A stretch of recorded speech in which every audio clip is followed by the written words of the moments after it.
Yes, we can. All right. Good. Good afternoon and welcome to our webinar on dairy policy and supply chain disruptions. Thank you for joining us today.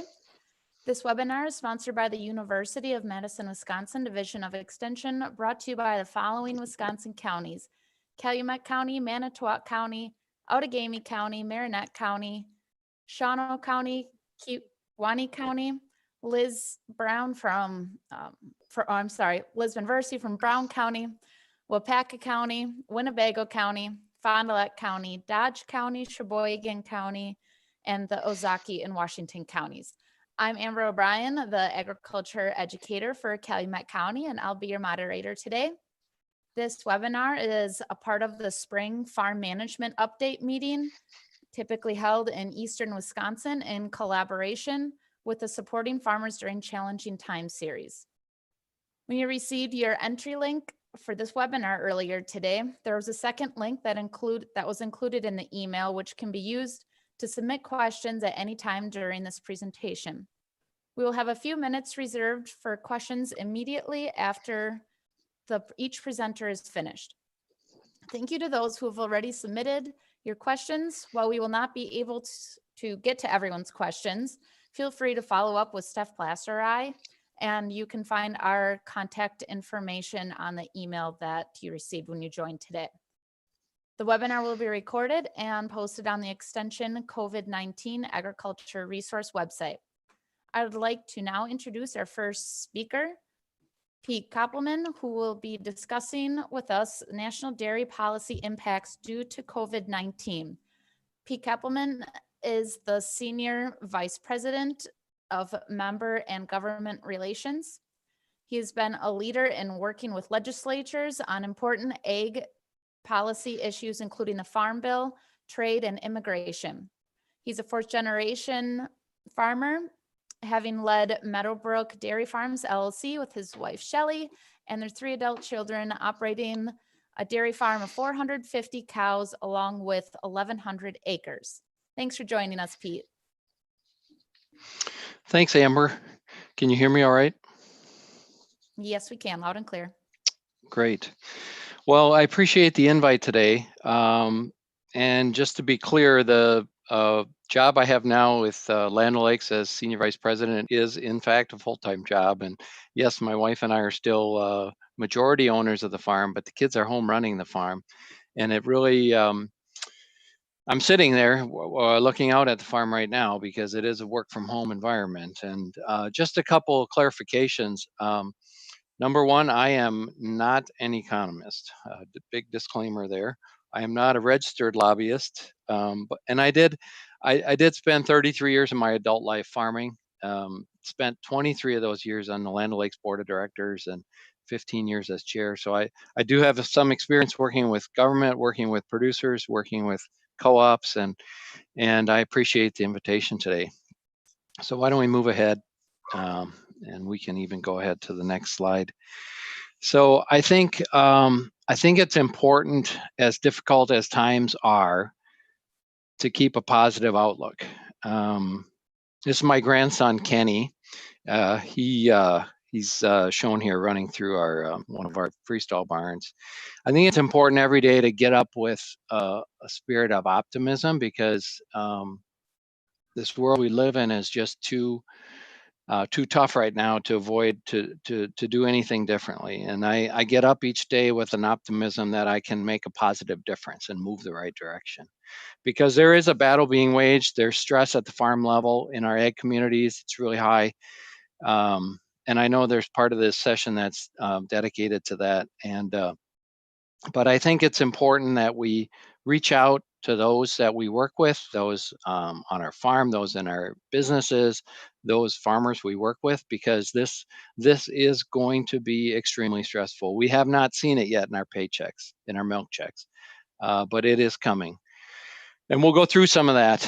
And finally, calm is contagious. You are all leaders, leaders in your businesses, leaders on your farms, leaders in your communities, leaders in your families. And these are stressful times, and people look to leaders for their guidance, and let's bring a sense of calm and strategy to this process. So let's go ahead to the next slide. This is not a chart I wished upon anyone, or what or could not have imagined that we would see this kind of decline in dairy commodity prices in this short period of time. We're looking at just under a 3-month period of time where we've seen $1 come off of block cheese, and I didn't see markets today yet. Barrel cheese down 60 cents, butter down 73 cents, non-fat down 44 cents. And the thing is, if you put those spot prices, and these were yesterday's spot prices, you put that into a calculator, and I'm not saying these, again, I'm not an economist, but I know how to use the internet a little bit, and you put that into a class 3, class 4 calculator, and you come out with 9s. And now if you look at futures, I saw class 3 was down somewhat today before the spot market, but I used yesterday's class 3 futures now for the quarter, for Q2. So you've got April, May, and June. And April still, April will not drop to the level that May and June will. But there's still a sentiment in the marketplace that is different than the spot market. So, and I have to believe part of that is hinged on the response that we expect from the administration on how they're going to help agriculture deal with the situations that we're in. So let's move on to the next slide. And another part of the situation analysis is this is driven primarily, and again, I'm not an economist, but this, especially this first section here on food service, I got that math from Mary Ledman, who's a global dairy strategist for Rabobank. And this was kind of back of the envelope calculations for her. So these are kind of rough numbers, but it's this food service fall off. America is not eating fewer calories. In fact, maybe they're eating more calories, I'm not sure, but they're eating it in different places. So we have this assumption going here. Well, first of all, we know that for a fact that about 50% of the US milk goes to cheese production. So just breaking that into 12 equal months, you got about 1.1 billion pounds of cheese production per month. There's about a 40% usage in food service, so 440 million pounds there.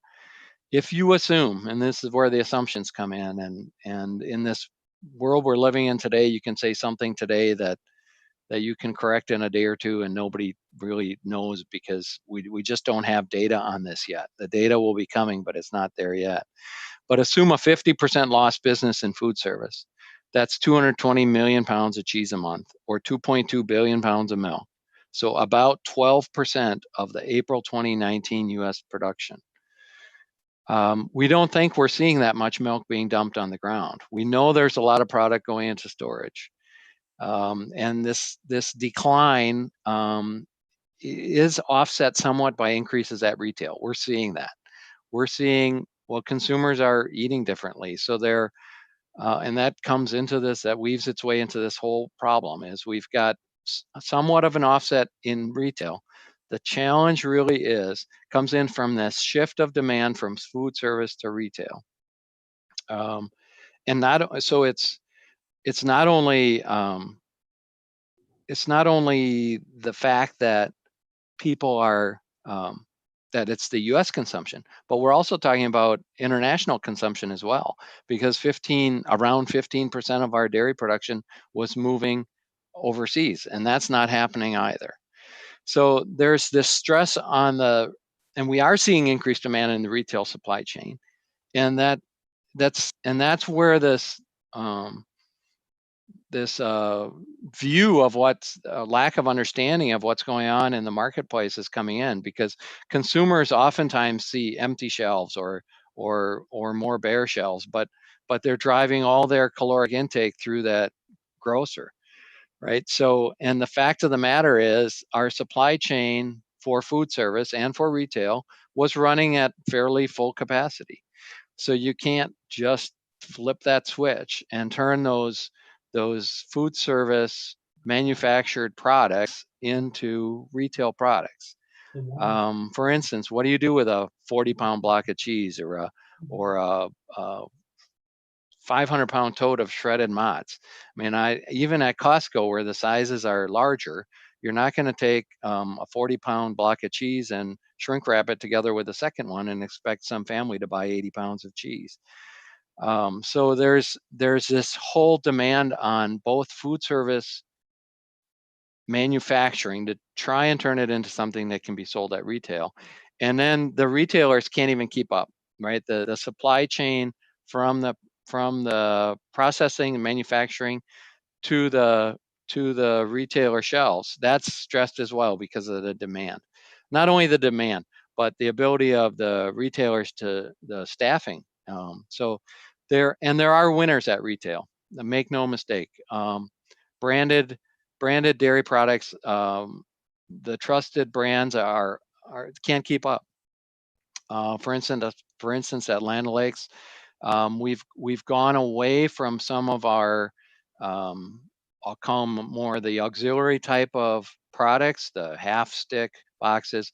We're just trying to make as much butter as we can, and our butter plants are running flat out. And we're running the big SKUs that are efficient and easy to run because we frankly can't keep up right now. So there are parts of businesses that are winning and there are parts of businesses that are losing. And that's what's driving the scenarios that we're seeing at the processor level. And I'm sure all of you are hearing about what these processors are asking of their producers. And I didn't want to get specific here, but these numbers are specific. These are copies of letters that I've seen where procurers of milk, dairy processors, dairy co-ops, dairy plants, proprietary plants are asking or telling their producers that they will only accept or pay for 93% of their some sort of base, right? If it's a base production that the organization had in place, a lot of them are working off of their base, the historic base that was assigned. Some of them are just using, they didn't have a base, right? Some of them are using previous year. Some of them are using March.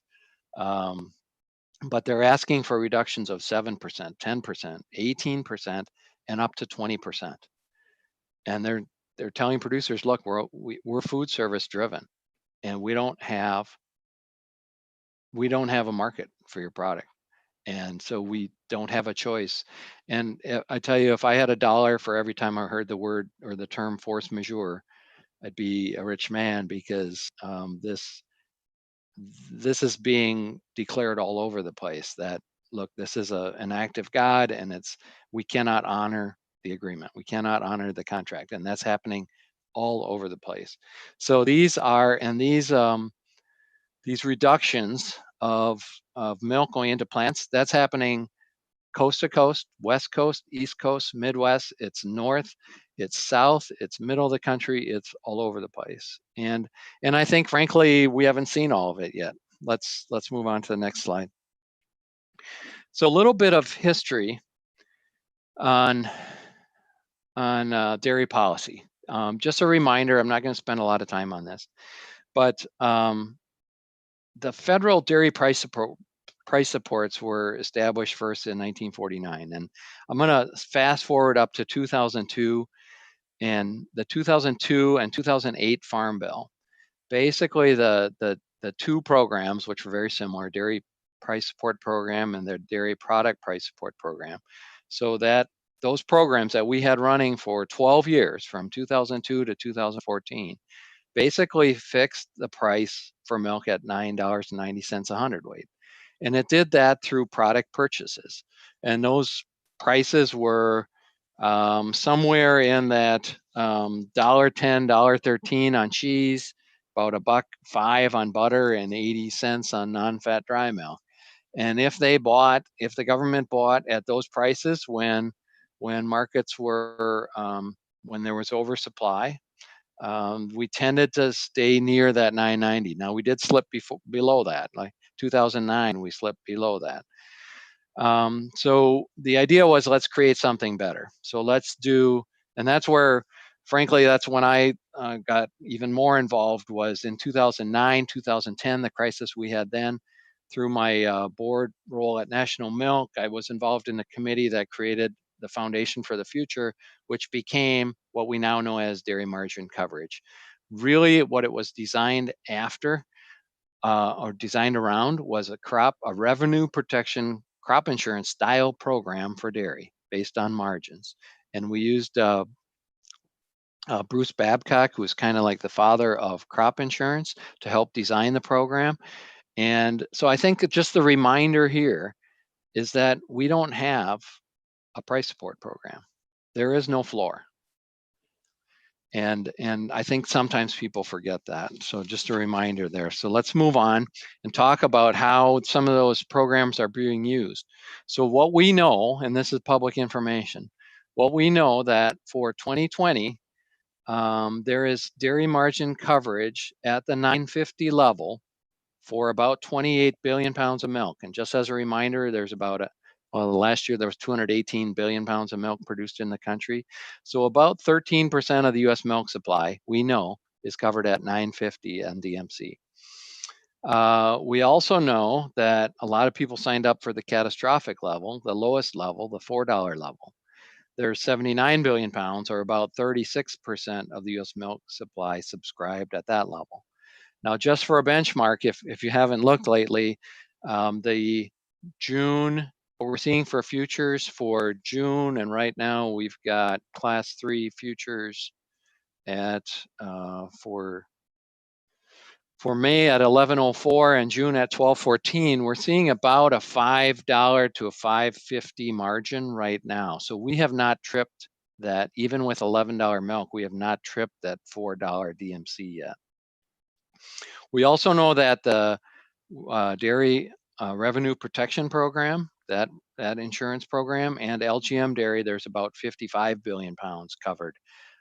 There's no insight into what level, or at least I didn't have insight into what level that's covered at. Assume that because it's voluntary, assume that was done at a level that supports profitable milk production at the farm. So we know that at least 38% of the milk production will be supported at least a break-even price for producers.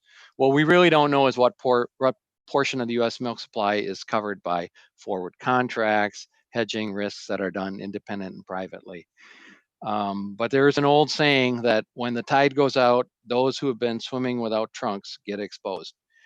And I think we're going to see some of that, because there was hope, right? Everyone remembers last fall when we saw some pretty nice pricing. First time in about 5 years that we saw some nice pricing. And people assumed that we would see that hold on somewhat through 2020. And unfortunately, that was not the case. So what can we expect? Let's move on to the next slide. We can expect an announcement coming out, if not today, I think it'll be today, but I think for sure tomorrow. We have not heard specifics of what's going to be announced.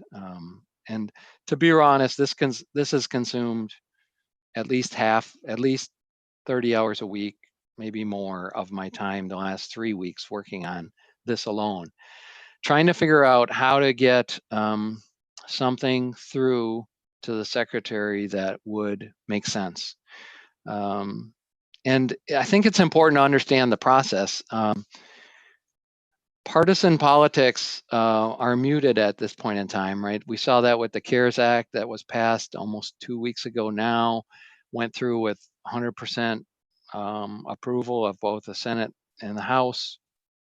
But even within that, there was politics. There's always politics. And for instance, that CARES Act, originally, as it was being developed, we were working with the Senate Ag Committee, and originally there was supposed to be $50 billion for ag, right? 50 billion of the 2.2 trillion. As it came out Friday night, there was 23.5. There was a $9.5 billion package for specifically for specialty crops, green, fresh vegetables, fresh fruit and vegetables, livestock, and dairy. And then a $14 billion replenishment of the CCC coffers. We frankly, we were arguing that the 50 billion would not be enough. We were hoping for something north of 50 billion. What we got was 23.5. We know that was negotiation that took place in order to get this passed unanimously. So I think regardless of what gets announced today, we can expect more. There should be more coming. In what form, what version, that's to be worked on. But there were several proposals, and I just mentioned 3 here that I was fairly familiar with that were submitted to the Secretary of Agriculture's office. Farm Bureau was first out of the gate. They really didn't have numbers around theirs. They, of course, represent all commodities, farmers that produce all different commodities. They did mention specifically requests for dairy direct payments, indemnification for dumped milk due to COVID, along with product purchases. And there were no specific requests or dollar numbers on that. There was a Minnesota proposal, came from Minnesota milk producers, supported by Colin Peterson, the chairman of the House Ag Committee, who is from Minnesota, that was specifically just direct payments. And their original proposal was for $3 a hundred for every dairy producer, no payment limits, per month for 3 months, April, May, and June, based on March's milk production. So basically take your March milk production times $9 a hundred, and that was what they were asking for. They really didn't have any other asks. Then there was the one that I spent a lot of time on, which was the National Milk Producers and International Dairy Foods proposal, which in and of itself was really a landmark proposal, because I had never seen National Milk and IDFA agree on something like this before. And in fact, they didn't, on dairy policy, didn't agree very often. What their proposal was to incent a supply adjustment. In other words, pay $3 a hundred for 90% of your milk production if you agreed to reduce to 90% of your production for 6 months. So in other words, $3 a hundredweight for 6 months on 90% of your production. Also included in that proposal was indemnification of dumped milk, along with product purchases. And there were some other things mentioned in there as well. And there were other proposals. We also need to keep in mind, this was the secretary's decision. So how do you, this is not something you had to convince congressmen, although having congressmen weigh in was important to the secretary because it is a political, everything in Washington is political. What was the past behavior, past history of this administration? Well, just think back to market facilitation. It was a direct payment, had payment caps. Given, past performance as an indicator of future expectations, we may see something like that. My personal thought is that somehow getting supply back in working with demand in the same ballpark is really important, because frankly, then we won't have to dump milk. We won't have to do as much. If we can just get milk production to drop a little bit. And frankly, the purchases will help a lot. If they set purchase prices, if they set an announced purchase price, the market will rise to that level if they're buying enough. So that will help as well. Well, let's move on to the next one. How do producers think? What should producers do?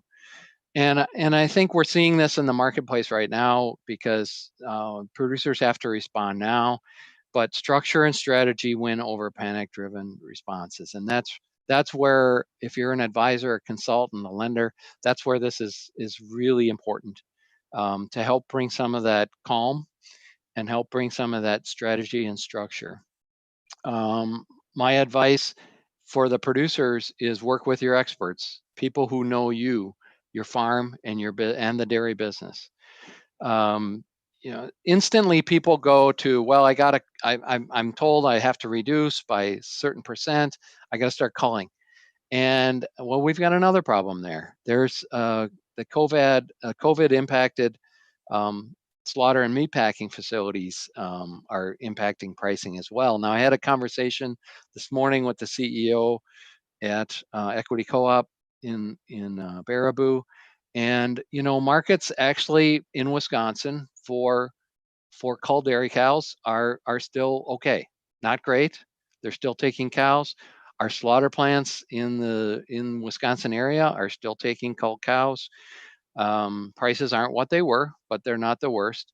But having said that, this is not, if this is a temporary solution, and that's why we were really encouraging the administration to propose a temporary restriction of milk production, or incent a temporary restriction of milk production, so that producers knew how to manage for the future, because there will be a future. We will come out of this. Kids will go back to school. There will be sporting events. People will go back to eating nachos, pizza and dinner out. And I don't believe I've seen more sewing machines on Facebook in the last couple of weeks sewing face masks. I didn't know there were that many sewing machines left. I don't believe the world did not change. They're not all going to stay at home eating. We're going to go back to some version of normal. So how do we respond as dairy producers to get back to that version of normal? And I think I saw a webinar that Zoetis put on, and I think that was a great way to start thinking through strategic ways to reduce production on a temporary level. Because frankly, just, we know that we have to cull, every herd, there's culling that occurs every week. But if we want to return to normal, we can't destroy part of the factory, right? We're going to need that factory back. So there's things to like 3x to 2x. There's a large number of producers. We think it's somewhere between 60 and 80% of the milk in the country is produced on 3x. Taking some version of your herd, keeping your high cows in high gear is important. You don't want to slow up, take those peaks down. You want to keep those high cows going at high speed. Do we take part of our herd down from 3x to 2x? If culling cows is a problem in your area, do you just dry up some of those tail enders that you were going to cull and turn them into steers? Feed them silage. You've got the feed. Turn them into steers. Feed them for a month or two till the markets respond, and market at that point. There's more milk getting fed to calves. There's ways to address this, and I think we need to think about this in a reasonable manner. And once we get more insight from the administration on what's going to happen, we'll have that ability to start planning a little more reasonably. There's milk going back into rations. I understand that. I also know that milk production is not 100% efficient. So therefore, that's not a good long-term strategy. But once we get some clarity from the administration on what they're going to do and how we can then respond to that, it'll be important. So finally, my last slide. We need to prepare for the unexpected. It will not all be bad. Right now, all we've seen and dealt with over the past month has pretty much been bad. And I get it, right? But we've got to start thinking that there is a light at the end of the tunnel, and that what are we going to do? How are we going to get to that end of the tunnel? When will segments of the economy open? It's a good question. When does science and technology win the day? I was listening last night about the possibilities around this convalescent plasma therapy, right? Taking plasma from those who have gone through COVID and we can share some of those antibodies. But finally, my last point is trusted partnerships are long-term investments. The partnership between a co-op and its member, partnership between a lender and their borrower, partnership between the consultant and their farmer, between the nutritionist and the producer. Those are valued and treasured right now. Trust is at an all-time high. It needs to be leveraged, frankly. And that's all I have for my presentation for today. All right, thank you very much, Pete. As you were talking, there was a question or two that came in. One here is if producers are expected to reduce production and base that reduction on March's production level, it will devastate seasonal producers who are dry or nearly dry in March. How will this be addressed? You know, that was a question that the National Milk IDFA proposal talked about, is what do you use for a base? And frankly, there was a lot of consensus around using previous year unless you expanded your herd. Then you were not in favor of using previous year. If you're seasonal, you were not in favor of using March. If the USDA were to adopt something like this, and that's still my hope. I still hope we can get to a point where we can get incent supply to match demand.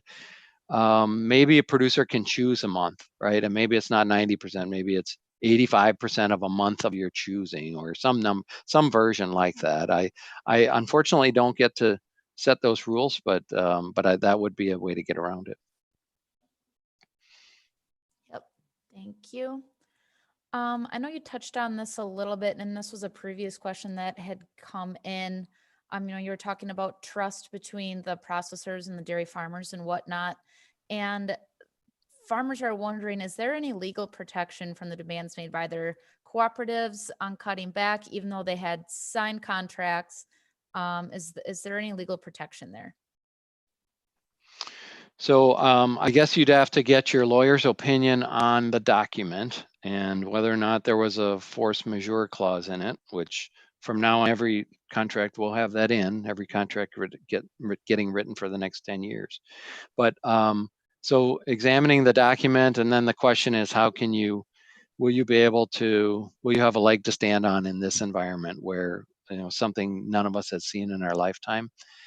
That'll be the question. Without seeing the document, I'm not sure. Sure. All right, another question for you. How do we get dumped milk and other food products to the needy and food pantries? That's the $1 million question that everyone is answering. And when there is an effort, by the way, that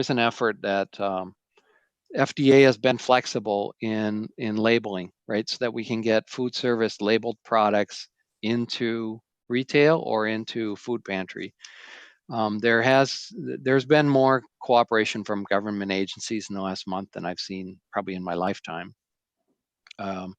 So the challenge really is sometimes just getting it through the processor, and which food pantries can handle 640-pound blocks, which ones can handle totes of shredded cheese, because if your plant is set up for that, that's all you can make. And then the question is, how much changing do you do? How fast can you do a change like that, a changeover? And how much changeover do you do if the economy is going to start opening up? So that is the frustration of the public, is we're seeing milk dumped and we can't get it to those who need it. Yep. Just another kind of question comment here. There are some co-ops who have base program tools and some who do not. From what you've seen, how has this pandemic affected co-ops who have that versus the ones who don't? So from what I've seen, first of all, it's given those who put in a base program, this frankly is one of the reasons it was designed for. No one imagined this, but at least it gives us a benchmark to shoot for. There are co-ops that will be paying less. Well, they'll be spreading the cost of the dump. If there's not a milk indemnification program, there's no choice but to spread the cost of the dump milk across the membership. And so there will be a reduction in pay that comes on top of the reduction in blend price. The base program, I think, was beneficial. It gave for if you were going to enforce some percentage under a base, at least you had something to work off of. Otherwise, you go back to the same question as what month do you use, what year do you use, that sort of thing. Okay, due to time, we're probably gonna finish up right there. There are some other questions that are coming in, but Pete, I'm not sure if they'd be exactly ones that you could answer. So again, Pete, thank you very much for joining us today. And I know you have another meeting that you have to go to. So again, thank you for your time. Absolutely. Yep. So we will move on to our next speaker. Renee Koenig, she will be giving us a brief presentation on the topic of taking care of you. Renee, she has her master's degree in science, and she's associate professor and does human development and relationships. And she's an educator for the University of Madison, Wisconsin Division of Extension in Kewaunee County. She has 25 years of experience teaching life skills and supporting families facing challenges of job loss, poverty, divorce, trauma, chronic illness, and death of loved ones. Thank you, Renee, for taking time with us today. Good afternoon, everyone. Can you hear me okay? Yes, we can. Okay, thank you. Thank you for spending the next few minutes with me on your agenda today so we can focus on our health and well-being. Pete shared some very important issues that we're facing today, and he did a nice job of summarizing also how we can become stronger during these challenging times. So like Amber said, my name is Renee Koenig, and I am an extension educator for the University of Wisconsin-Madison. I proudly live and work in Kewaunee County, where I enjoy some prime rural living, and I enjoy connecting my neighbors to university programs. For the past 25 years or so, I've dedicated my personal life and career to supporting farmers and families that are facing job loss, poverty, divorce, trauma, major illnesses, and death of their loved ones. At the beginning of my career, I worked in Wisconsin's job centers, and I supported many different types of farmers. Farmers arriving in our country for the first time, farmers who owned small generation farms, and many who had to work second jobs and then got laid off when companies closed. I also worked with the farmers' spouses who needed help drafting their resumes for the first time. Today, I'm a member of Extension's Resilient Farms and Families team. I will share some resources that this team of Extension folks has developed. They have a ton of expertise, and I hope you will reach out to your county extension agent to learn more about the Resilient Farms and Families tools. We've always had to deal with a lot of uncertainty even before the COVID-19 pandemic, especially farmers. Unpredictable weather, changes in the economy, accidents and health issues, and other unplanned events. My objective today is to share a 4x4 plan with you.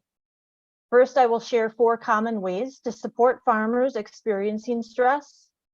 Then I'll end by asking you to apply these 4 tools to your situations today. So to get started, I will tell you about a duck, a mallard. Next slide, please. What does a duck have to do with stress? Look at this duck, all calm and careless. Above the surface, the duck is hardly moving. But below the water, the duck's feet are very active. The point is, we might know someone who appears very calm and together, but we might need to move in closer to see what's really going on. The other picture you're seeing is from our Extension's Farm Stress website. And this man who looks in despair, to me, he kind of looks like he was in a Rambo movie, is what we probably picture when we think of someone experiencing too much stress. But that's not always the case. It's important that we learn about the signs of stress and the impact of stress. You've all heard that having some stress is normal and even useful. It's the body's natural response to escape a burning building, for example. Our stress response also helps us run away from a hungry bear in the woods. The downside of stress is when the hungry bear stays in your backyard every day and you don't build a fence to protect yourself and your family. If stress happens too often or lasts too long, it can have negative health effects. It can be linked to headaches, upset stomach, back pain, and trouble sleeping. It can weaken our immune system, making it harder to fight off disease. Medical research tells us that unrelieved stress is a known risk factor in many of the leading causes of premature death in adults, such as heart disease, high blood pressure, stroke, and type 2 diabetes. Chronic stress is also a potential risk factor for depression, addiction, and suicide. Too much stress affects our thinking and decision making and leads to accidents and injuries. There are some amazing studies of stress and its impact on the brain, and I encourage you to watch the short videos on our Extension Farm Stress Management website. The link is here at the bottom of this slide. The good news is there are many ways to reverse the effects of stress. What can we do to support farmers who might be caught in this cycle of stress? We can start by taking care of ourselves. Next slide, please. Take care of yourselves.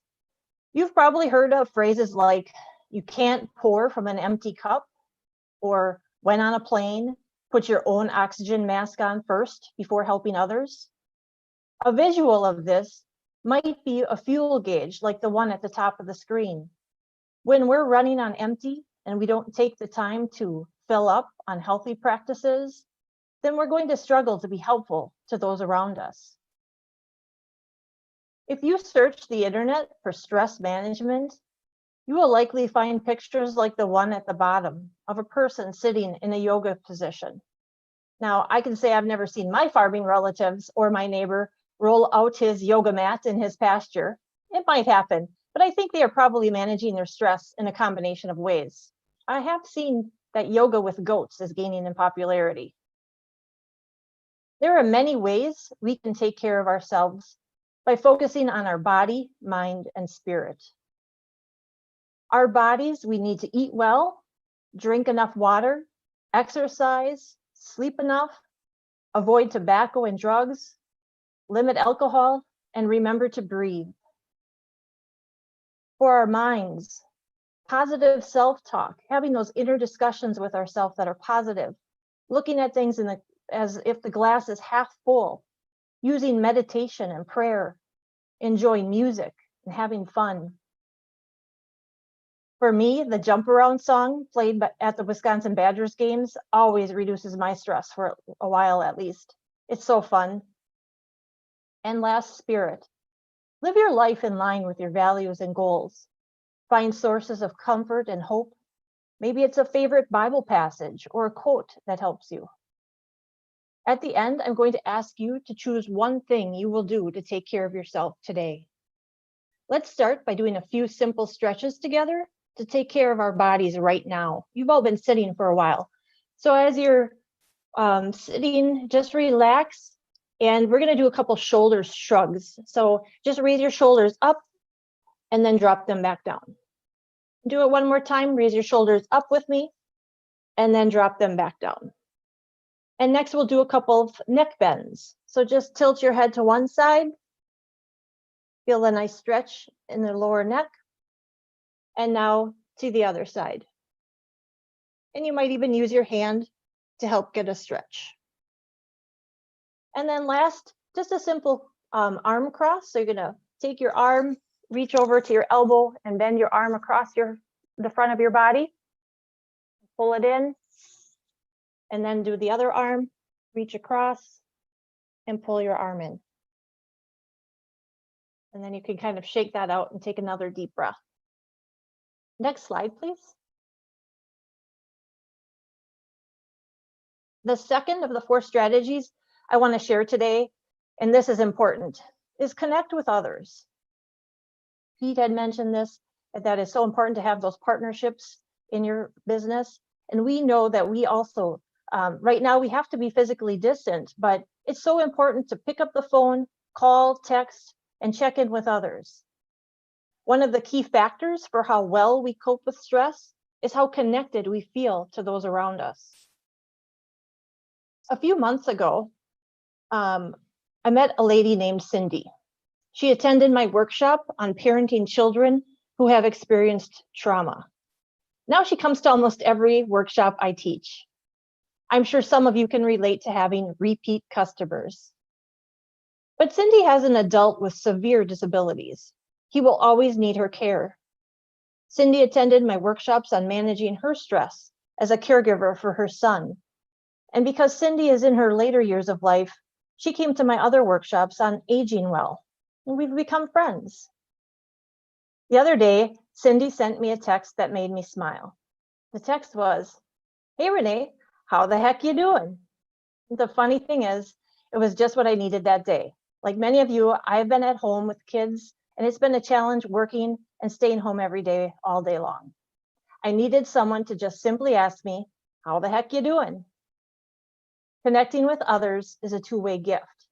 All this time, I thought I was the one supporting Cindy, but I needed Cindy's support too. Authors of the book Agriculture, Medicine, and Rural Health state that having many strong relationships equals healthier coping with stress. And researchers such as John Gottman have written about the stronger our resilience is, the better we cope with stress. Feeling alone weakens resilience, while feeling connection strengthens it. When you check in with your family, friends, and neighbors, offer them hope.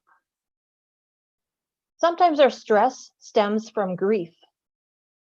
Farmers and producers might be experiencing grief over a loss of what they wanted, of how successful their business could have been. So one way to offer them hope is to talk about the things they can control. It's sort of like the serenity prayer. Give me the serenity to accept the things I cannot change. Another popular saying is, just do the next right thing. We might ask them when we contact them, what does your head say is the next right thing to do?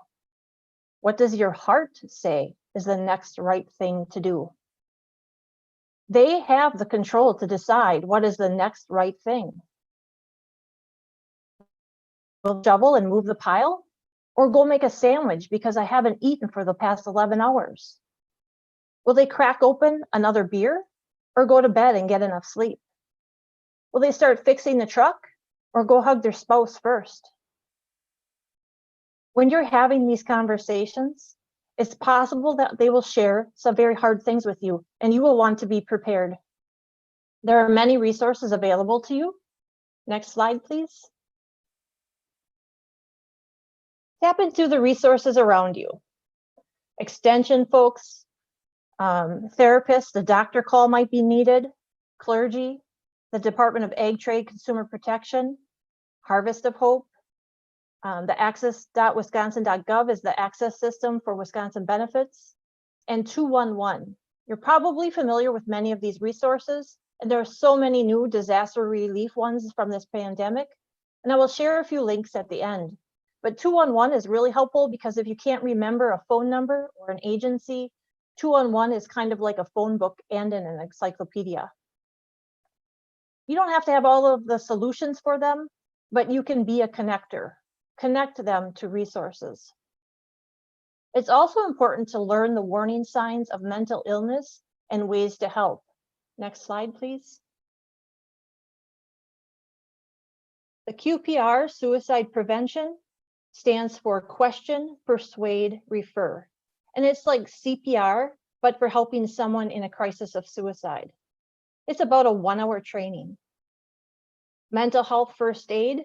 Some of our extension educators teach this course, so you might want to reach out to them. And learn a crisis hotline. Learn your county crisis number or a national number, because you can save the number in your phone or in your phone contacts to have it ready at any minute if you are finding yourself in a crisis with an individual. Why is it important to learn this? Because mental illness is common. Anxiety disorders are the most common mental health concern in the United States. Over 40 million adults in the United States have an anxiety disorder. It's estimated that 17.3 million adults in the United States had at least one major depressive episode. And suicide was the 10th leading cause of death overall in the United States, claiming over 47,000 lives. Anyone can be the one to help. You don't have to be a mental health professional. You can make a commitment to end the stigma of mental health and suicide. What can you do today? Next slide, please. You can take a piece of paper right now and write down your answers to these questions. Pick one thing you will do today to take care of yourself. The next one, number 2, write the name of a neighbor or person you will call or text today to check in and connect to. Third, identify at least one resource to learn more about. Maybe you want to learn more about the food pantry hours in your community, or church service times on the web, or Extension's financial education, or motivational interviewee training provided by Extension. And then lastly, write down a suicide prevention hotline, save it in your phone contacts, memorize it, or write down the website for a mental health prevention source. So the next slide, please. These are a few of the resources that we'll share. And the first one is very helpful. That's the Farm Stress website I was mentioning. Also, we have one specific for the COVID-19 pandemic. And I've also included a few other support pieces of resources listed there. So thank you for taking action on these things today. Keep taking good care of yourselves. And thank you for listening. It was my pleasure. Thank you, Renee, very much. There was one question that came in, and I see you've got these resources here, and it was, what is the best resource if a farmer just needs to talk to someone about their mental health? Yeah, they might want to start by contacting their county extension agent, and they can direct them to additional resources, or calling any one of these numbers, or even contacting their doctor if it's something that's more serious. Also, that 211 line that I mentioned earlier will have a variety of resources available for them as well.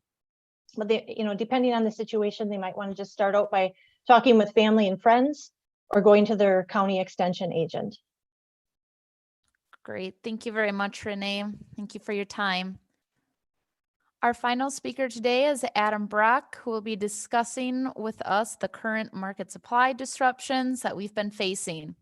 Adam Brock is the Director of Food Safety, Quality, and Regulatory Compliance for Dairy Farmers of Wisconsin. His role entails working with Wisconsin dairy industry stakeholders to ensure the long-term viability of Wisconsin dairy in both domestic and international markets.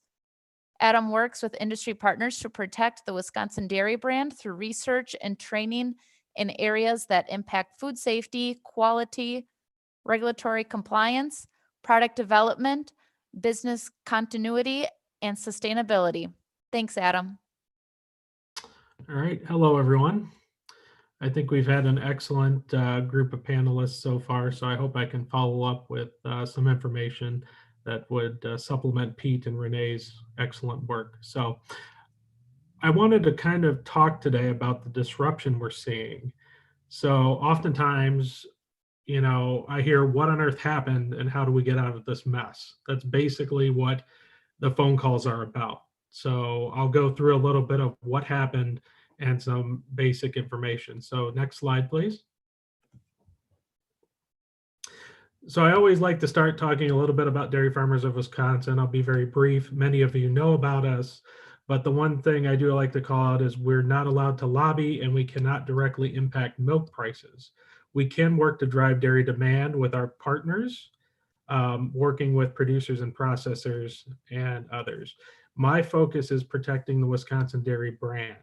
when you look at the brand that's been built by Wisconsin farmers and cheesemakers for decades, you see that, you know, it's a phenomenal amount of reputation across the industry is sterling. And 90% of the Wisconsin milk goes into cheese, and 90% of that goes outside of the state. So the cheese is getting out there, and we need to make sure we protect that brand. Next slide, please. So we can jump on this. We can actually skip this one, but just a little bit of a quick background. We talked about it, but I've been on both the dairy side and the meat side, all across the supply chain. So really understanding a little bit about how each part works helps. So we can move on from that. Okay, so I called this one Two Truths and a Lie, because I'm hearing a lot of different things, but we do have enough food. I think everybody's talked about that. It's true that we have supply chains. They have been disrupted. We are not doomed. We will get out of this. I think Pete said it too. We will get through this, and we're not doomed, but we do need to think about some things a little bit differently. So next slide, please. And when you go to a grocery store and you see this, the first thought is, yes, we are doomed. There's nothing on the shelves. There's a couple products you see here. This is from Wegmans up in the Northeast as an example, but we see this over and over again. But the problem is, it's not that we're low on supply, it's that the supply chain is having some issues adjusting, and we're starting to see it come back. So next slide. So really, I want to talk about this. I've got about 3 to 4 slides on this general concept of a process. And the reason why I've decided to cover this topic is a lot of people don't. They claim they understand what a process is, what the supply chain is, but we keep getting very basic questions. So I want to kind of walk through this. So you have a process, which is a group of activities. They're not random. You're working towards a goal to provide value to your customer, and there are inputs and outputs required. So you look at something like the farmers. A lot of the questions I've gotten is, my milk, I have so much milk, I'm being requested to dispose of it, which, okay, we want to address that issue. That's one of the inputs for a processor. But if the processor has something called a bottleneck, which we'll talk to later down the line, they're pushing back on producers. So it's frustration, but think about it the same way as you would, feeding your cows, right? They have inputs, they have outputs. And as this chain extends further and further away from the farm, you get more and more processes, and that creates some potential for bottlenecks. So next slide, please. So you look at the supply chain, because a lot of people talk about it. That's essentially a bunch of processes put together. There's processes in the plant. Those plants have processes for shipping. Shipping has processes that flow into either retail or other markets. So as that's extended, the chance for more bottlenecks occurs. And this all includes all the steps, including planning, sourcing, making, delivering, and returning products. That's what a processor would think about. But farmers have a process too. They also have a supply chain. Next slide, please. And you'll see here, these were 2 excellent dairy supply chain models that were developed by Karen Smith at the Center for Dairy Research. Very simplified, but this is how the supply chain is flowing. You start at the farm, you get to the retail level. Same for cheese, same for fluid milk. The time is slightly different. You get through fluid milk in a much faster time period because of it's perishable. Cheese can be held a little bit longer. There's byproducts from cheese such as whey and other ingredients. But in essence, these are 2 very good models of how the supply chain flows from farm all the way to the consumer. Next slide. So you've heard me talk about constraints or bottlenecks. So this is one process in a series of processes where you have some sort of restriction. It reduces the capacity of the whole supply chain. So you're shifting, generally what we're seeing right now, and I'll talk about this later in more detail, is that shift is going backwards. You start to lose markets, right? That makes the bottleneck much thinner and you can't run as much product through it. The outcome of that is a production slowdown, supply overstock, customer pressure saying, I want more product, but I can't get the supply, and low morale. So short-term things you can address, right? We all see this every day. You think about a plant, you think about a farm, you come across a problem, a bottleneck, you can solve it and you take care of it quickly. Long-term, it is harder to address. You have to look further down the supply chain or further up the supply chain to address some bottlenecks. Next slide, please. So really what we're looking at now is how do you break through a bottleneck? Okay, you have to look along the whole organization or supply chain, and it must be treated as a system. Solving one problem, one bottleneck on one side of the equation can create other bottlenecks further down. You have to think of the system. So oftentimes you look at how we're segmented into different areas. We have producers, we look at the world as producers, processors, consumers, retailers, or something like that. We need to be looking across the whole chain and partnering together. I will say I've worked with a number of states in different areas along the food supply chain. And honestly, Wisconsin Dairy does a great job of partnering. So that systems thinking is here. It's here. We just need to leverage it again. And then success or failure is dictated by how well several processes within a system affect one another. So next slide, please. So thinking of that, if you look back at this same slide, you'll see dairy supply chains, there's a lot of bottlenecks. We've seen it with consumers, grocery shelves. Some are stocked, retail, food service markets aren't there. There's issues along the trucking transport chain with protocols. There's slowdowns. Some of the ingredients needed may be impacted. I haven't heard any major ingredient impacts yet, but you have to think about when we're sourcing from certain countries, there may be some slowdowns there. So all of these create bottlenecks, which pushes the supply, which in this case is milk, back down the chain. So next slide, please. So now we're going to jump into what happened here. So that was more of your education session for the day. This is more of the applied context. So early March, late April, right? We all saw the pictures of shelves being cleared. You probably saw it at your grocery store.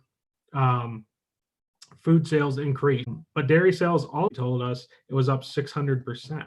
Fluid milk was up 53%, cheese sales up 84%, butter up 127%. So during this panic buying stock up, retail stores were really stretched to the limits. They have a certain retail rate that they fill at. And if people are stocking up and buying, they're pulling orders from the shelves before they can even get filled. So this would have been that late February, early March, where people started to stock up. So at this point, you've got a strain on the retail level where they don't have the incoming materials they need to keep shelves stocked. So that's our first kind of mini bottleneck, I'd say. Next slide, please. Around that same time, we found first March 13th, it was, and now we've got, but when you know that fluid milk makes up, a lot of schools are still giving out, retailers are getting signed. March 18th, we have restaurant and closed, adjusted based on closures because some percent of all dairy products, the loss in school, and you have a lot of panic buying up front. So that's where we really start. Initial things that triggered our next. So what happened, you're losing market share for Wisconsin outside of the US or outside of the fluid milk, and the schools. The reality, 7,000, 7,500 in Wisconsin, and I've seen, the meme stop producing milk. So you're seeing this increase, the raw material, and the loss are starting to back up. Next slide, please. Major constraints and bottlenecks. One of them was truck drivers, right? We have the same amount of truck drivers the day before people started to panic buy, the day before we lost markets. And suddenly there's a massive increase in demand, not just for dairy products, but we're talking about dairy products, medicine, plastic, you know, all these materials. These truck drivers are getting pulled in every direction because remember, they're trying to refill retail shelves. At the same time, they have reduced over-the-road services and longer hours to get product because they're being, you know, asked to do more with less, like everyone, and they don't have places to stop, sometimes not even to stop for restrooms, extended times. And then you've got all these additional requirements for suppliers and customers, such as, you know, social distancing and increased sanitation. So for them, it's taking longer to just drop off a load of product, and they're being pulled in different directions. So our first thing is we can't get the product to the stores. And now we're starting to see that people are picking up, there's hiring of truck drivers. So there's some things here that we're adapting to, but this was a big constraint at first. Next slide, please. Grocery and retail, right? So remember all the panic buying, the stores are already behind. They now have to refresh their shelves, and the trucks are only coming, we'll say 2 to 3 times a week. So their ability to keep the shelves filled is impacted. Milk is a staple. It's on roughly 95% of all shopping lists. So the retailer said, okay, we need to start putting in limits to make sure everybody gets some milk. And then they're also dealing with increased sanitation and social distancing. So here's another bottleneck. We're to the point now where there's less truck, you know, there's the same amount of truck drivers, but increased demand. Retailers are still recovering from the initial panic buying. And they also have some increased sanitation and social distancing in place at the store for employees and visitors. So next slide. And now you've got the processors. So I've heard a couple of people say, well, processors can, you know, can't they just switch from one product to the next? Okay. Sometimes they can if it's a similar product. We'll say, like, if you have sliced cheddar and there's a cheddar shortage, which there's not, I'm just using this as an example, but if there's not enough cheddar, sure, you could slice Monterey Jack. You could slice another product. But we can't turn a blue cheese plant into a cheddar plant or vice versa. There's some limits. Processing lines are set up for specific products. And sure, there's some flexibility, but we can't do everything on the processor side. Some are fully devoted to retail, some are devoted to food service, and some are in business to business. Think of a company that makes something for your frozen pizza, right? They're going to have cheese that they then send to the company that's making pizza, and they top it in their plant.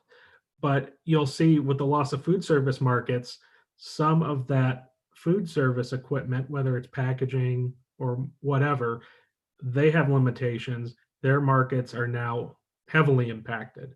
So things are shifting to the other side, to the retail lines. Packaging is another issue you see with processor capabilities. A 25-pound bag is not the same as a 12-ounce pouch. Some production facilities can switch over quickly, others cannot.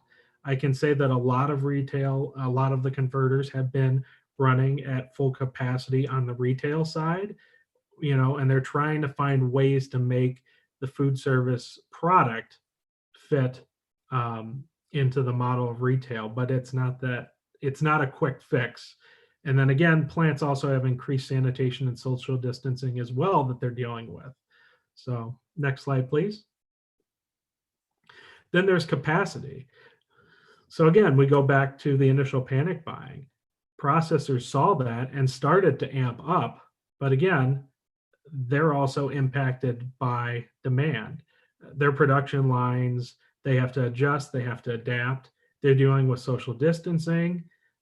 Production lines have limitations. If you're running at full capacity for too long, At some point in time, your equipment is going to fail, and then you have downtime, which is another bottleneck. And then if there's an impact to the workforce, or you have to do an extra cleaning or sanitation for some reason, you're also slowing down the production lines. So when you look at these four key bottlenecks, in addition to the, the things that cause them, industry's trying to pull through it. And I think next slide, please. You see that it's not just the dairy side. You have to think about our associated industries, cold storage, right? We can store product, and I love the idea. We've had people reach out to us and say, can you store more? Can you look at powdered milk? Can you look at shelf stable milk? And yes, these are all possibilities, and the industry is looking into it with our partners at the Center for Dairy Research, at UW, all across the US. At some point, even the cold storage starts to fill up. Ingredients, chemical suppliers, even feed suppliers and packaging suppliers, they all have the same constraints and bottlenecks. They're not fighting, but they're working to get the same truck drivers to fill their orders to get their stuff from one plant to the next. So this messy supply chain ran into some bottlenecks. The good news is they're working through these. It's just taken some time to adjust. So next slide, please. So you see, and I tried to draw this out here, at the consumer, at the delivery to the loading docks, on both of these slides, think about the grocery store. You've got this pushback, and all this is pushing back to the farm level. So like I said before, and you all know, the cows didn't stop making milk, but we've got limited markets, we've got slowdowns and bottlenecks, and that's creating an impact for the potential of milk disposal. So that's why we're seeing some of these issues on, on the disposal side. And then on the retail shelf side, part of it is just getting the refresh rates at the grocery store to be back to where they were. So next slide, please.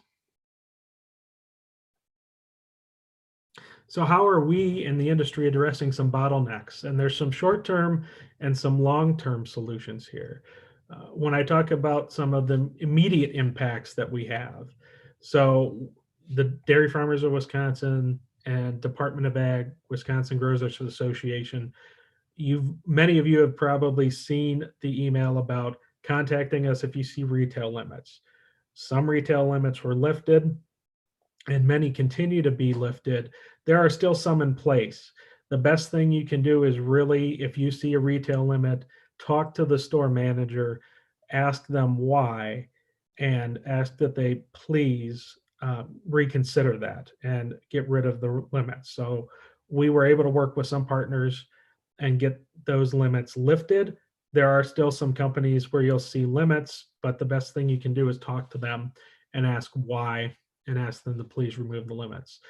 They recently developed the Wisconsin Dairy Recovery Partnership, which was dairy companies working with either the Hunger Task Force, Feeding America, different food banks, food pantries, working with processors. So DFW was more of the matchmaker where we talked to, so we didn't purchase the product. We talked with a processor, got them in touch with a food bank. They created a partnership, and you're going to see a lot more in this area. And I don't think it's just us, but we need to find a home for all commodities, not just dairy. So you'll see that rolled out by other groups as well. There are companies and researchers working on extending shelf life technologies and providing training on how we can potentially extend the shelf life of products. Will it still be good? Will it still work? Is it still nutritious? All of that research is ongoing.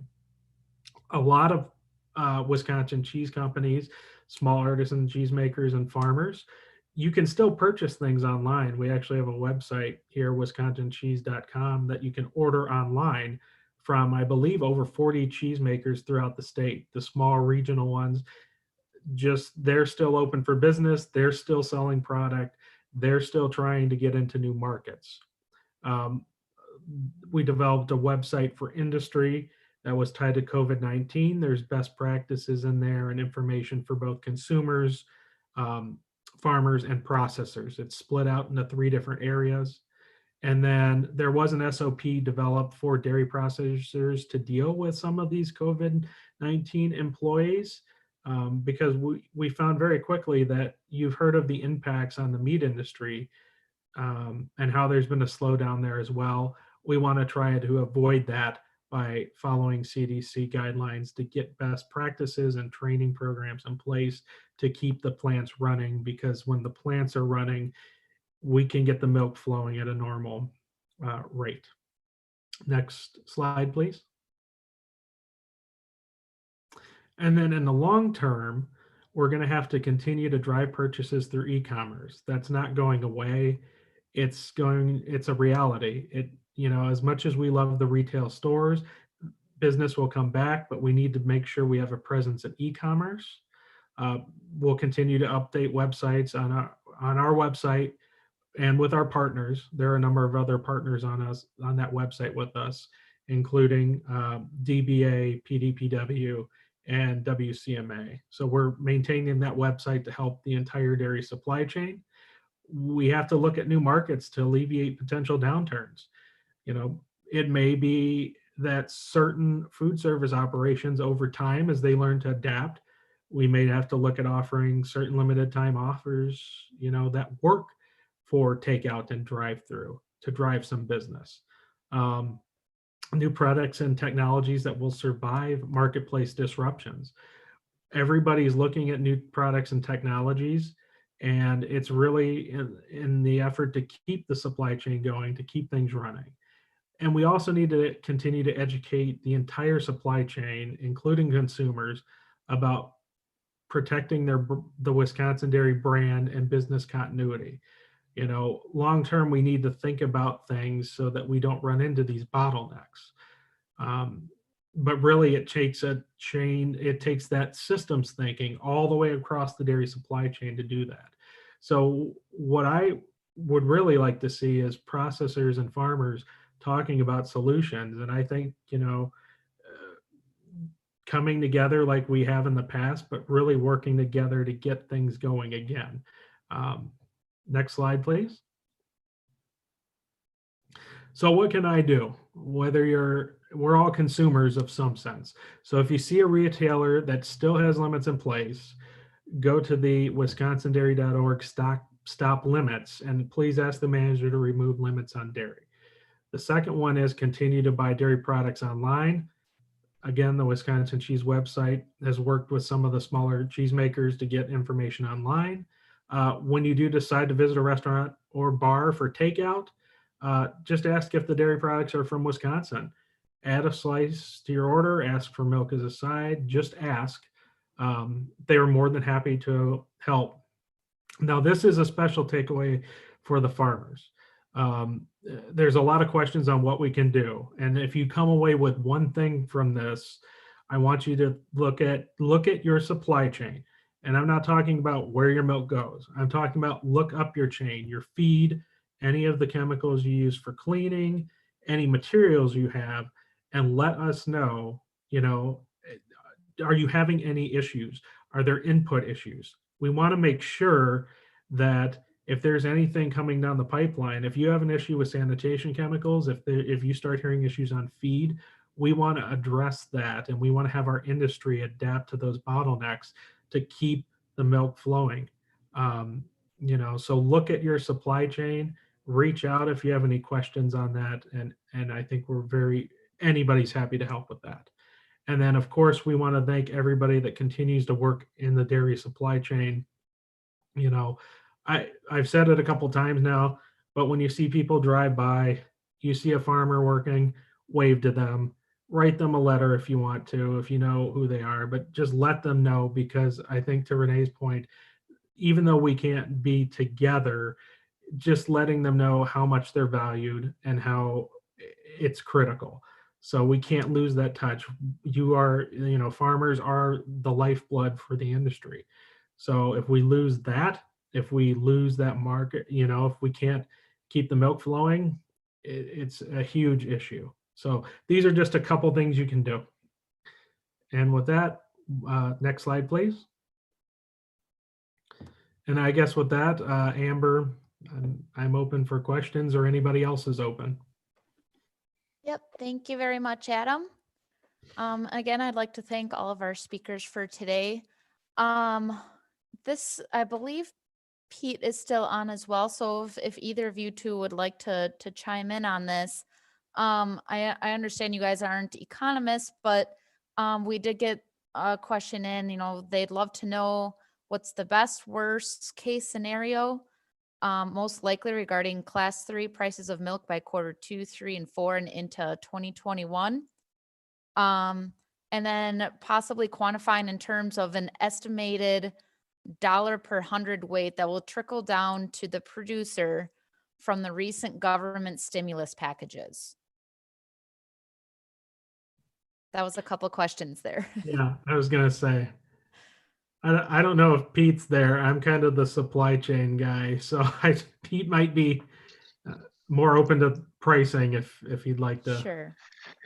Yeah, let me start with the best worst case. Boy, like I said earlier, we don't have a floor. Now, having said that, and Adam, I think your data showed 33% of cheese going into food supply. That was a national number. Is that right, Adam? Correct. Yep. Yeah. So, we're going to see stability once we get supply aligned. And even if there's not government action to align supply, the processors will, right?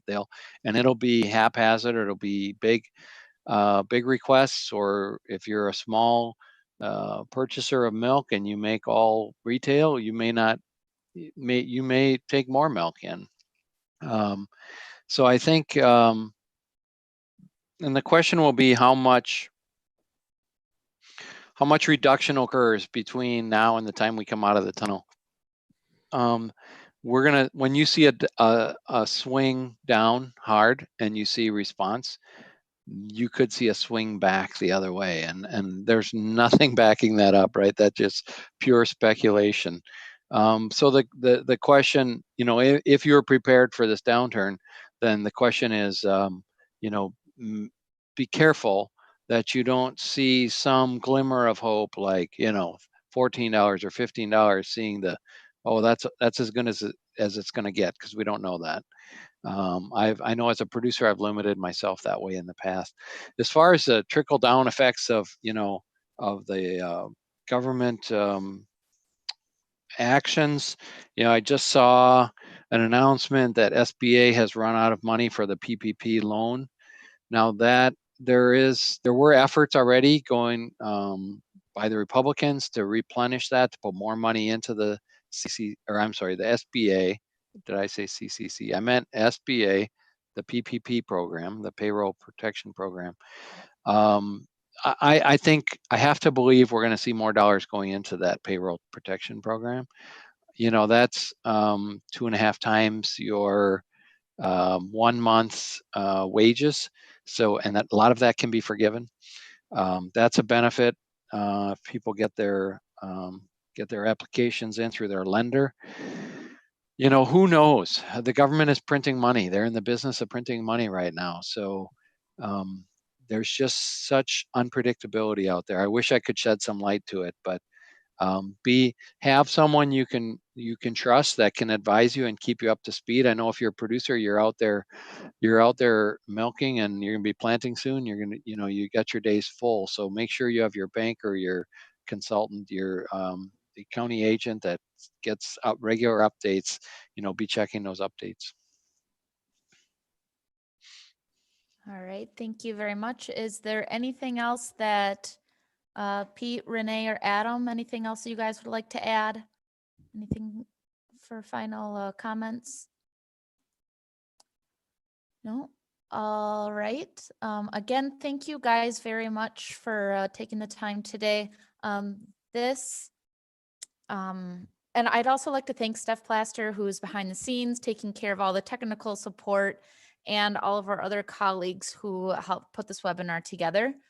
You can find more COVID ag related resources on the Extension website, and this This meeting was recorded and will be posted on the Dairy Team website. You'll be receiving a follow-up email with an evaluation, so please take a minute or two to fill that out once you receive it. And please join us next week, where we will be discussing some crop updates and strategies for 2020 in Eastern Wisconsin, and how to manage the changing byproduct market and considerations for feeding milk to your dairy herd. We will also continue with more webinar series on current ag topics every Thursday for the next several weeks, starting at 1 p.m. So feel free to join us then. Just go ahead and register.